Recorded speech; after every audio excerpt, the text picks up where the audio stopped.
Inexpliqué numéro 6. Alors, qu'est-ce qu'il y a? Ouais, Covid-19, les effrayantes révélations. On va y venir. Alors, passer quelques pages de news. Très intéressantes. Et ce qu'on trouve dans ce magazine. Voilà. Vénus a-t-elle été habitée? La réponse dans le magazine. Rencontre exclusive avec un océanologue qui a plongé au cœur de l'épave du Titanic. Voilà. Mutilation animale et coupable introuvable, un échec des autorités. Ah bah tiens, voilà un sujet fort intéressant. Mutilation animale. Vous savez, les chevaux, tout ça, partout dans le monde. Qu'est-ce qu'ils disent là-dessus? C'est intéressant. En France, quelques 500 cas de mutilation ont été... 500 cas, hein, parfois mortels, ont été signalés en France. Voilà, c'est beaucoup. Nanana. D'importants moyens sont déployés par la gendarmerie. Nous avons eu près de 500 signalements pour mutilation et des morts suspectes. 84 actes de cruauté sont formellement attribués à l'action humaine. Gna gna gna. Des proportions nanana.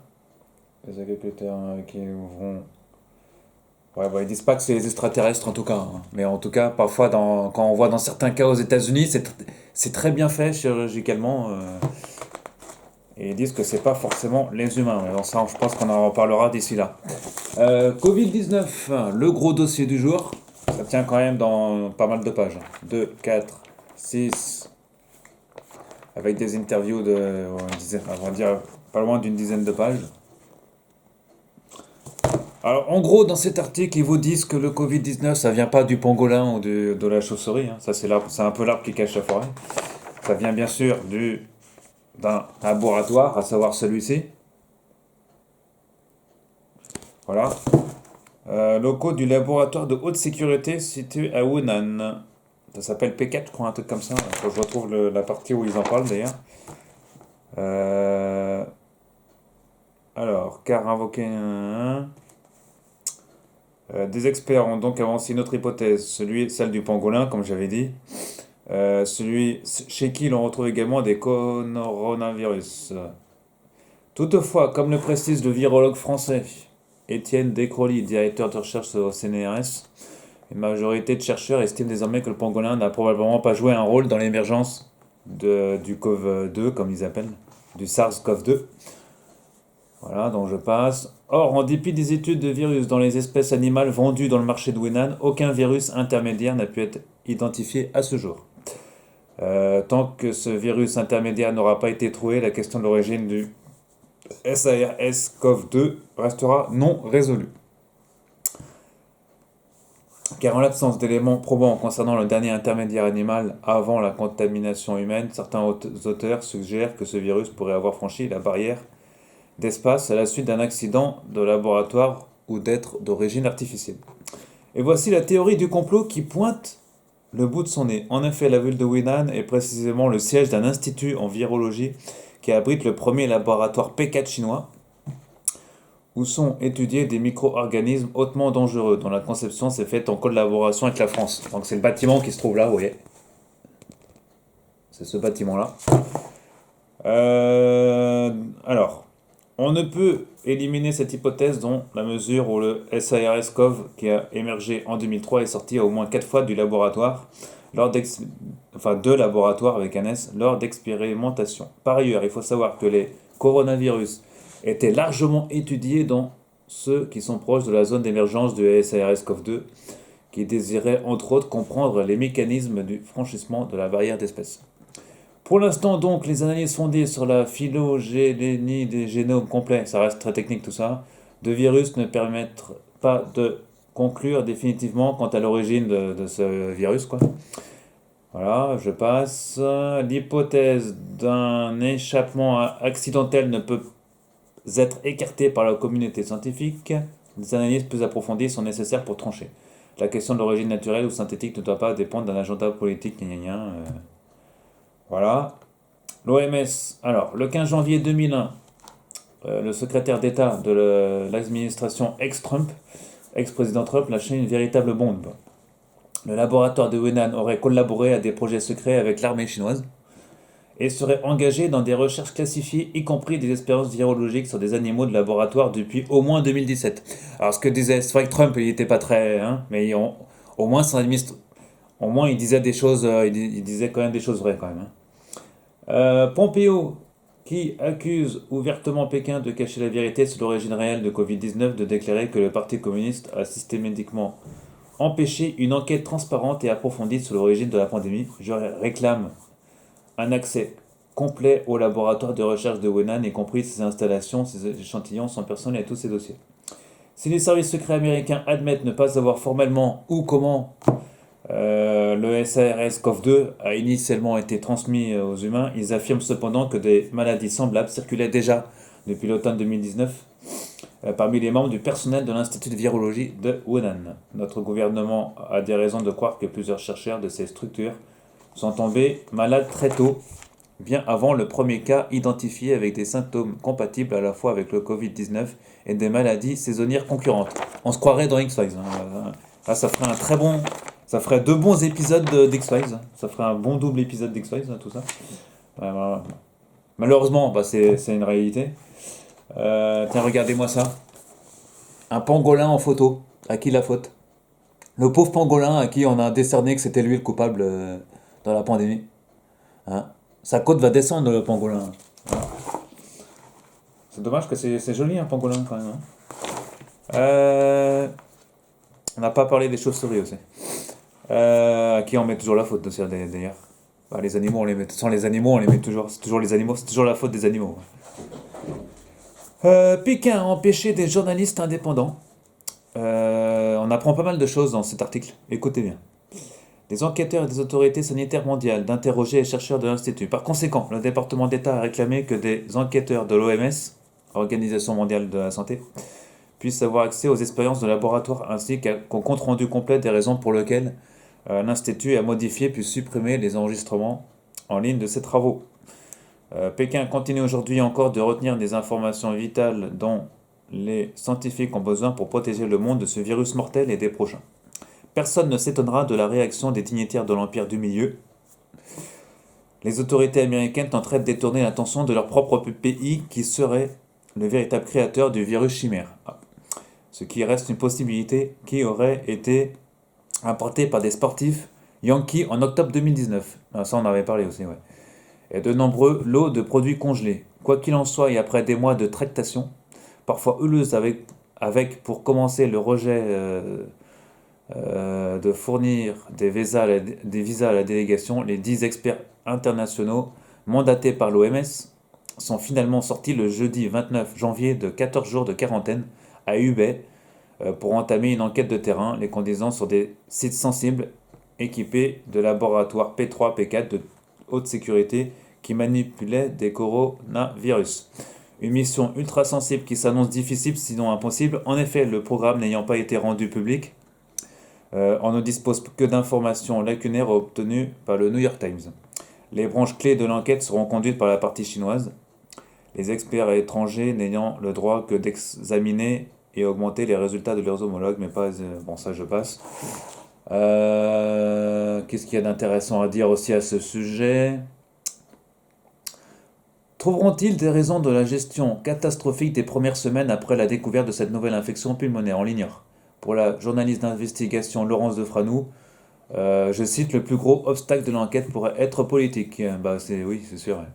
Après le silence imposé aux médecins et les pressions de l'OMS allant jusqu'à exercer les pressions commerciales sur l'Australie pour la punir d'avoir réclamé une enquête, ou en décembre 2020 a emprisonné une lanceuse d'alerte qui avait filmé la panique dans les hôpitaux de Wuhan. Il est crucial pour le Parti communiste chinois de maintenir le récit qui le dédouane de toute erreur, lui permettant de vanter la supériorité du modèle autoritaire et de faire de la publicité pour ses vaccins. Évidemment, si les Chinois, c'est de leur faute, ils vont pas le dire, c'est évident. C'est comme communiquer sur leur nombre de morts. Le lundi 11 janvier 2021, lors d'une conférence de presse, le porte-parole du ministère des Affaires étrangères, Zhao Lijian, indiquait: le traçage de l'origine du coronavirus impliquera probablement plusieurs pays ayant eu plus grand nombre de cas détectés au début de l'épidémie. Et l'OMS devra mener des enquêtes similaires dans d'autres territoires. En d'autres termes, le SARS-CoV-2, donc ça c'est le nom du virus, étant présent ailleurs sur la planète bien avant son arrivée en Chine. Ouais, bon, ça c'est ce qu'ils disent. Alors, le cas particulier de la France. Dans son magistral ouvrage intitulé « Y a-t-il une erreur qu'ils n'ont pas commise ?», le professeur des universités spécialisées dans le domaine maladies infectieuses émergentes, Christian Perron, dresse un portrait au vitriol. Christian Perron, vous avez pu le voir sur pas mal de plateaux télé. Je ne sais pas si l'on voit bien à la caméra. C'est ce monsieur-là, voilà, on l'a vu. Alors depuis un certain temps, on ne le voit plus beaucoup à la télé. Je vais vous dire pourquoi dans un instant. Alors, ce scientifique, donc, alors je cite ce qu'il dit. La crise du coronavirus a plus durement touché l'Hexagone que d'autres pays, parce qu'elles étaient gérées par des personnes, certains bouffés de certitude, mais n'ayant pour la plupart aucune expérience de la gestion de crise sanitaire. Ça, c'est pas faux. Alors qu'il fallait immédiatement se mettre dans une logique de médecine de guerre, où chaque jour compte. Elles ont poursuivi leur train-train quotidien comme si de rien n'était. Nos dirigeants nous ont à plusieurs reprises fait la leçon en disant que c'était facile de critiquer a posteriori et de donner des conseils déplacés lorsque c'était trop tard. En ce qui me concerne, je ne me considère pas comme un combattant de la troisième mi-temps lorsque tout est terminé. J'ai toujours tenu le même discours depuis le début de la crise et contrairement à certains, n'en ai pas changé en cours de route. Il est vrai, je continue à citer le professeur Perron, Christian Perron. Il est vrai que j'avais 15 ans d'expérience de la gestion de crise sanitaire auprès du Haut Conseil de la Santé publique et reste fier du travail accompli. Le plus dur pour moi, pendant la vague pandémique, a été de prêcher dans le vide. Combien de morts auraient pu être évités ? Mais, défaut bien français, le dogmatisme l'a emporté sur le pragmatisme. Heureusement, ça n'a pas été le cas dans beaucoup de pays. Les Gaulois réfractaires se souviendront de ceux qui les ont abandonnés dans la tempête. Même épuisés, nous nous relevons ainsi aujourd'hui. Nous n'attendrons pas que la poussière tombe, parce que là, si souvent le demander son honte, le président de la République, car la politique l'ont-ils oublié et en liberté surveillée. La France attend des explications et certainement certains devront rendre des comptes devant l'histoire. Ouais, ça, on va encore entendre en parler pendant encore des années. Depuis l'affaire des vaccins, est venu compléter une liste de couacs déjà bien fournie, masques, tests, confinement, déconfinement, reconfinement. Y aura-t-il encore d'autres erreurs, si tant qu'elles en soient réellement, qui ruinent progressivement le pays? J'espère de tout mon cœur que la réponse sera négative, auquel cas nous aurions toutes les chances de contracter sérieusement le virus de la peur, avec une séquelle imparable, irrémédiable, la révolution des consciences. Impossible lorsqu'elle vous touche, de s'en débarrasser, serait-ce d'ailleurs souhaitable. Voilà, ce qui clôt à peu près cet article. Vous voyez, un article très intéressant qui fait la couverture de ce magazine. Effrayante révélation sur un virus qu'on nous avait dit que c'était parti d'un pangolin et d'un chauve-souris. Or, il n'en est rien, comme vous le savez, puisque tout ça serait sorti, on va dire, on va mettre ça au conditionnel, pour pas se faire... serait sorti d'un laboratoire, donc, franco-chinois. Alors évidemment, si c'est un laboratoire entre la France et la Chine, ils vont pas te dire que c'est le virus qui a fait des millions de morts sur Terre. C'est à cause des Français et des Chinois. Ils vont pas te dire ça. Enfin, plus Chinois, Français. Enfin, ça reste au conditionnel tout ça, évidemment. Alors après, on trouve dans ce magazine une interview du gars qui a fait, vous savez, le documentaire Hold Up là. Hein, moi-même, j'ai vu une partie. C'est vrai que c'était assez révélateur. Alors, qu'est-ce qu'il en ressort de cette interview? Je ne vais pas vous retranscrire toute l'interview parce que ça va être un peu long. Après les nombreux scandales qui émaillent depuis plus d'un an la gestion de la crise sanitaire liée au Covid-19, de la revue scientifique The Lancet à l'antiviral Remdesivir, en passant par l'interdiction inédite aux médecins de prescrire, Pierre Barnéas revient sur le véritable hold-up. Alors, qu'est-ce qu'on lui dit, le monsieur? Quel est l'élément déclencheur qui nous conduit à prendre la décision de réaliser ce documentaire? Il dit une non-réponse évidente. Pourquoi les médecins n'ont-ils pas eu le droit de prescrire certains médicaments, etc. Enfin, vous connaissez, pour ceux qui ont vu le documentaire.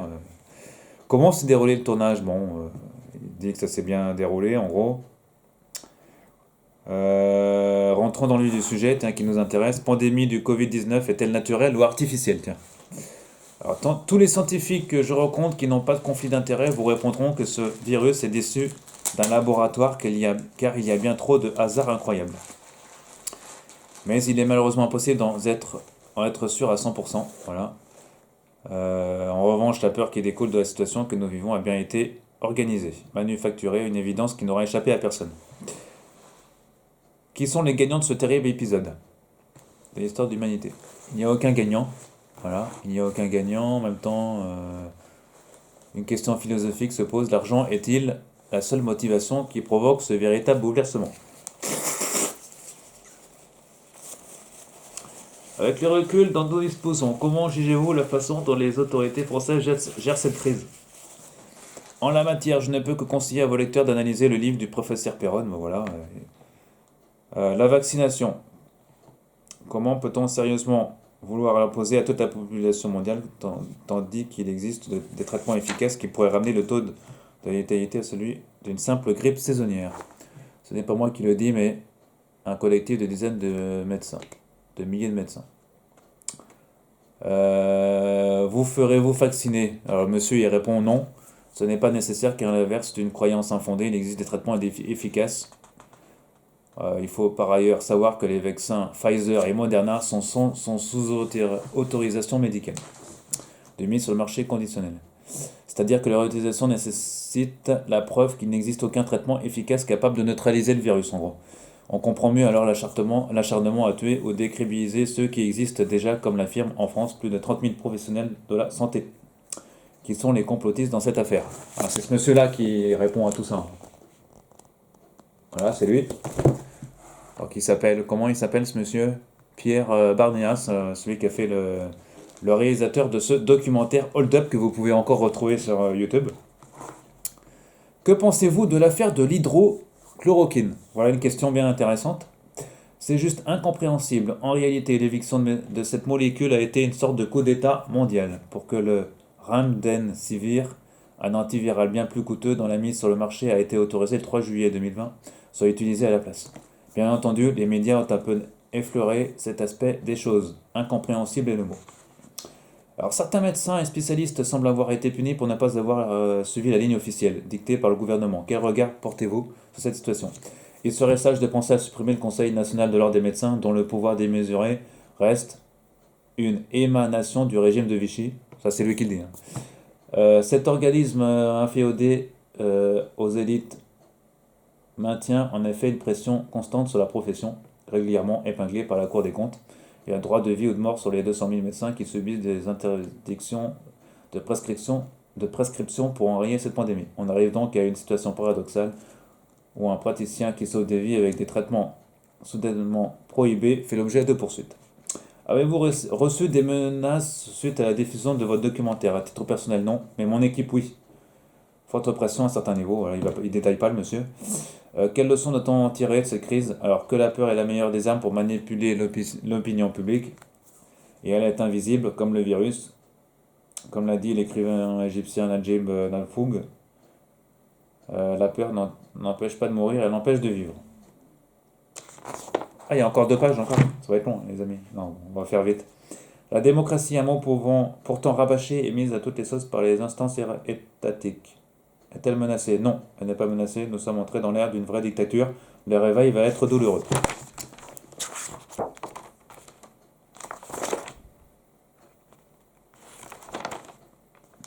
D'accord.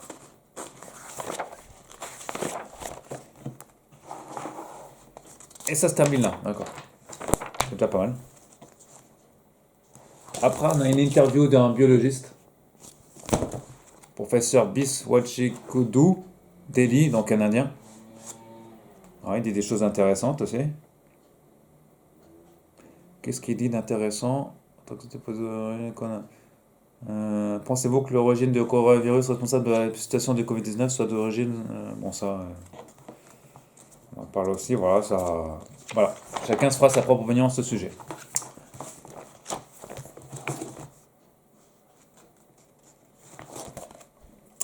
On passe à un autre sujet dans ce magazine, la 5G aussi. Regardez-moi ce dessin, c'est pas mal. Ouais, la 5G. La 5G passe en force au mépris de la science. Voilà, je ne vais pas vous lire tout, hein, vous achèterez le magazine. Mais en tout cas, il y a un excellent sujet. Cela, 5G. Pour les réfractaires de la 5G. Là. Macron, je ne crois pas que le modèle Amish permette de régler les défis de l'écologie contemporaine. Qu'est-ce qu'ils ont... Voilà, bon, ça c'est un exemple. Hein. Il y a même une interview aussi d'un docteur en médecine. Il dit l'Organisation mondiale de la santé a classé en 2011 les ondes de la téléphonie mobile comme cancérigènes possibles pour l'homme. Hein, je dis ça, je dis rien. Bon, on peut pas éviter... Là, oui. Là au Japon, on parle déjà de la 6G, voire de la 7G.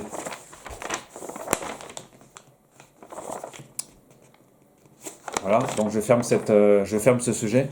Naissance de l'écriture. Vous trouverez aussi... Voilà, ce sera dans ce nouveau numéro de... Enfin, nouveau, non. Ancien numéro maintenant, parce que le nouveau... Alors là, on parle... C'est le numéro 6. Là, à l'heure que je vous parle, le numéro 7 est déjà arrivé dans les kiosques. Donc ce numéro, vous pourrez vous le procurer. Je vais vous mettre le lien pour ceux qui ne le trouvent pas, ce numéro, en kiosque encore aujourd'hui. Le lien du magazine pour vous commander le magazine et les anciens magazines. Archéologie interdite. Donc naissance de l'écriture, un excellent sujet aussi. Voilà, je vais revenir aussi dans cette vidéo sur un autre sujet. Ceci. OVNI et contact extraterrestre. Retour sur les fracassantes déclarations d'un général israélien. Alors, vous savez, il y a quelques semaines, un général israélien avait sorti une information sur ce sujet. Je vous dis que, comme notifié dans l'édito d'Inexpliqué numéro 5, les extraterrestres seraient donc déjà parmi nous. Et ce, même si l'auteur de ces déclarations reconnaît volontiers qu'il aurait été interné s'il avait dit tout ça il y a 5 ans. Toujours en liberté, l'ancien responsable de programme de sécurité d'Israël, spatial d'Israël, Haïm HZ, 87 ans, persiste, signe et enchaîne les scoops dans un ouvrage non traduit en français, intitulé L'univers au-delà de l'horizon. Sauf qu'on ne cesse de le répéter, malgré ses prestigieux états de service, l'homme n'apporte aucune preuve concrète de ce qu'il dit, ce qu'il avance. Voilà. Je vais vous faire un petit résumé de ce qu'il y a écrit dans ce bouquin, parce que c'est quand même des choses très intéressantes. Ils disent, alors pour résumer, les extraterrestres existent, visitent notre planète depuis fort longtemps, et on conclut un pacte secret. Voilà ce qu'il disait en gros, le général, avec les États-Unis et Israël. Pourquoi entre les États-Unis et Israël Pourquoi Israël et pourquoi... Bon. Lucide, ces êtres interstellaires estimeraient qu'il était trop tôt. Enfin, non, qu'il est trop tôt, pardon. Qu'il est trop tôt pour faire leur coming out et préfèrent rester dans l'ombre jusqu'à ce que l'humanité soit prête pour intégrer la Fédération Galactique. Ça fait un peu Star Trek tout ça, hein Star Wars un peu. En attendant le jour J, avec une poignée d'élus appartenant à notre race, dont des humains, ils mènent des expériences dans des bases secrètes ici sur Terre, mais également à l'intérieur d'installations souterraines qui pullulent sur d'autres corps du système solaire. Rien que ça. Alors Donald Trump, l'ancien président américain maintenant, qui serait au courant de la vérité, aurait failli vendre la mèche. Il avait dit qu'il dirait si ça existe ou pas, mais après on a dû lui dire, Trump... de toute façon, même s'il aurait dit la vérité, personne ne l'aurait cru, de toute façon, parce qu'il disait tellement de conneries, Trump, que... Alors, avant sa défaite électorale, selon le professeur Yitzhak Ben Israël, actuel président de l'agence spéciale israélienne, je cite, il dit « Excède est allé trop loin dans ses déclarations. Certes, si je devais consulter quelqu'un en matière de technologie spatiale, ce serait bien lui. Si l'existence d'une vie extraterrestre semble ne plus faire aucun doute, absolument rien ne prouve qu'il existe une fédération galactique. Ni qu'il y a des rencontres physiques entre l'homme et les extraterrestres. » Alors, Ben Jisrael, il ajoute « La plupart des gens interprètent tout ce qui touche aux ovnis comme un phénomène naturel encore inconnu, et j'en fais partie. D'autres estiment qu'il s'agit de vaisseaux étrangers.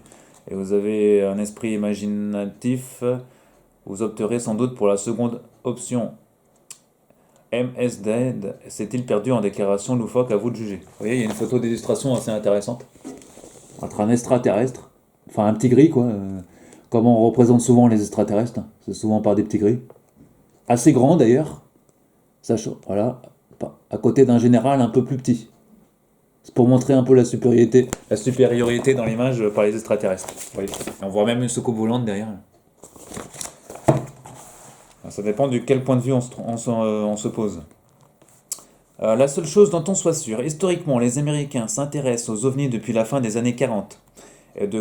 Et de commission d'enquête en commission d'enquête, ils n'ont, semble-t-il, jamais acquis de véritable certitude quant à leur véritable origine. Quoi qu'il en soit, le 4 août 2020, le Pentagone approuvait la création d'un nouveau groupe de travail sur ce sujet, sur les phénomènes aériens non identifiés. Mission détecter, analyser et cataloguer les appareils qui pourraient constituer une menace majeure en termes de sécurité nationale. Selon le communiqué de presse, les militaires prennent très au sérieux les incursions d'aéronefs non identifiés ou anormaux dans l'espace aérien et les zones d'entraînement, et sont déterminés à étudier chaque rapport de ce type. Ça me rappelle la série de Canal+, sur le Japon, là, qui passe OVNI avec un S, que je vous conseille de regarder d'ailleurs, si vous êtes fan de séries. Enfin, vous êtes... ceux qui me regardent, ils sont fans de séries. Je vous conseille fortement de regarder pour les abonnés à MyCanal. Vous allez dans MyCanal, et vous allez dans Canal, et vous avez accès à la série OVNI. Qui est qui est pas mal dans les années 70, là, de la fin des années 70. De cette époque. Alors, une décision visiblement boostée par un passage du dernier rapport du Foreign Intelligence Surveillance Act, Congrès des États-Unis juin 2020, qui s'attarde sur les menaces aériennes avancées. Le comité reste préoccupé par l'inexistence de processus pour la collecte et l'analyse des renseignements sur les ovnis, en gros. Le partage d'informations entre les services quasi inexistants est un gros problème. Par conséquent, nous demandons qu'un rapport soit fourni aux services armés du Congrès dans les 180 jours, etc. Voilà, donc on demande en gros des... Alors, pour l'armée américaine, les ovnis n'existent pas, mais elles continuent contre vent et marée à mettre en place des commissions d'études. Vous voyez, pour eux, ça n'existe pas, mais on fait des commissions d'études. Voilà. Un récent rapport officiel du Congrès américain 2020 réclame que toute la lumière soit faite sur les mystérieux engins exotiques qui hantent les cieux du pays. On en reparlera peut-être dans 10 ans. D'ailleurs, pour ceux qui sont fans d'OVNI, je vous conseille en ce moment, il y a beaucoup de... En ce moment, sur BTLV, voilà, vous allez sur Internet, vous tapez BTLV sur un moteur de recherche et vous tapez vous avez des émissions gratuites aussi, pas que payantes. Vous avez des émissions gratuites sur les ovnis. Après, on a l'avis du spécialiste que les ufologues connaissent bien, enfin que les spécialistes connaissent bien, Pascal Fechner aussi, qui donne son avis sur le sujet. Fondateur du groupe Maybe Planet. Sommes-nous une espèce infréquentable, mal élevée? Alors je vous passe. Les événements survenus en 2020 n'ont pas aidé pour que nous puissions être considérés comme civilisation exogéno-compatible. Notre gestion mondiale de la crise du Covid, un virus à l'origine encore assez trouble, a montré au grand jour, si besoin était, notre individualisme territorial et le dogmatisme de nos castes, là où fraternité et intelligence collective auraient été plus constructives. Pour le dire autrement, le début du XXe siècle n'est peut-être pas le moment idéal pour une civilisation ou un ensemble de civilisations exogènes regroupées sous forme de fédération pour prendre contact avec nous, si ce n'est à faire preuve d'ingérence technologique et idéologique, ou d'abnégation au risque de voir détruire sa propre civilisation par une humanité étonnamment apte à transformer des outils d'avenir en armes destructrices. Selon la locution latine alors je sais pas comment ça se dit, si tu veux la paix, on va traduire ça en français parce que si tu veux la paix, prépare la guerre. Une défense efficace passe par une capacité d'attaque efficiente, bref, par des actions hostiles aux vertus cautérisantes, par des frappes chirurgicales préventives, ciblées, et pour ne pas se faire surclasser via un suivi permanent des capacités technologiques, etc. Je vous passe. En l'état et en cas de contact avec une civilisation extraterrestre, nous ne mettrons que peu de temps à étudier leur technologie pour la retourner préventivement contre eux-mêmes, jusqu'au cas où. On pourrait m'opposer pour que je ne suis qu'un chercheur sur canapé. Alors ça, c'est pas... Je retranscris ce que dit Pascal Fechner. Qui pourrait donc mieux faire accepter ce discours d'immaturité de l'humanité, de peur immodérée de l'autre, qu'un ancien militaire qui aurait consacré une grande partie de sa vie à des projets technologiques militaires. Voilà, donc c'est la suite qui dit des choses très intéressantes. Il termine par la réaction exagérée. Non, attends, on va commencer par là. L'homme est un loup pour l'homme. Alors plutôt que d'hurler avec les loups, faisons un pas de côté pour tirer ce qui peut l'être de l'enseignement d'Essed, le gars que j'ai cité tout à l'heure, là, l'Israélien, en acceptant de lui pardonner les dégâts de son discours mal maîtrisé occasionne pour la recherche ufologique, mais en évitant de réitérer ses propres erreurs. Ouais, bon, tout est dit. Voilà. GAFAM. Ah, un sujet sur les GAFAM. Google, Apple, Facebook, Amazon, Microsoft. Le terme GAFAM est sur toutes les lèvres. Qu'est-ce qu'il... Ouais. Bah, il y a un sujet sur les GAFAM.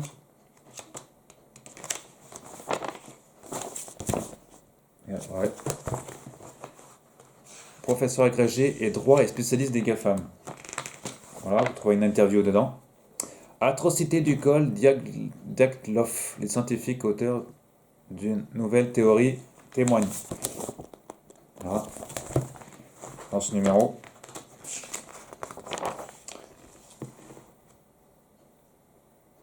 Et les livres liés au sujet du magazine à la fin qu'on retrouve dans ce magazine. Voilà. Donc, le site c'est inexpliqué.com. Voilà, on peut retrouver tous les anciens magazines, vous pouvez les commander aussi. Il y en a beaucoup de magazines.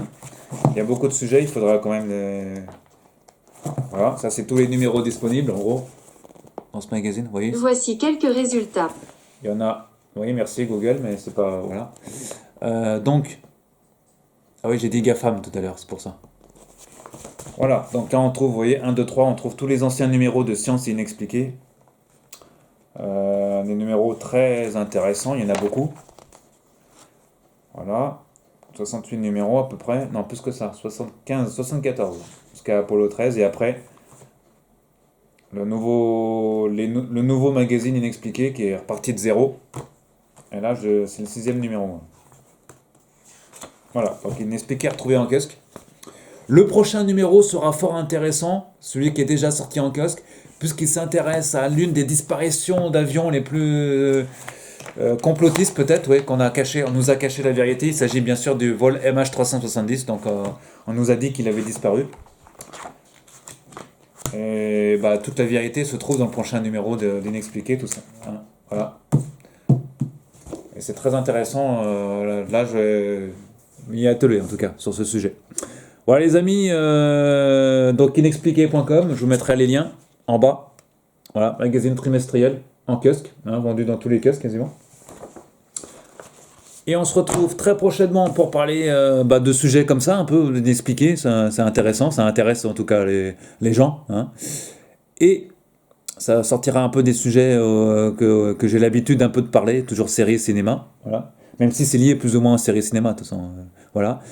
Restez connectés et on se retrouve très prochainement pour parler de magazine. On se retrouve très vite là, tout de suite là, pour parler de magazine sur séries, cinéma et sur d'autres sujets comme Inexpliqué aussi, entre autres. Voilà. Restez connectés et abonnez-vous à la chaîne les amis. Salut.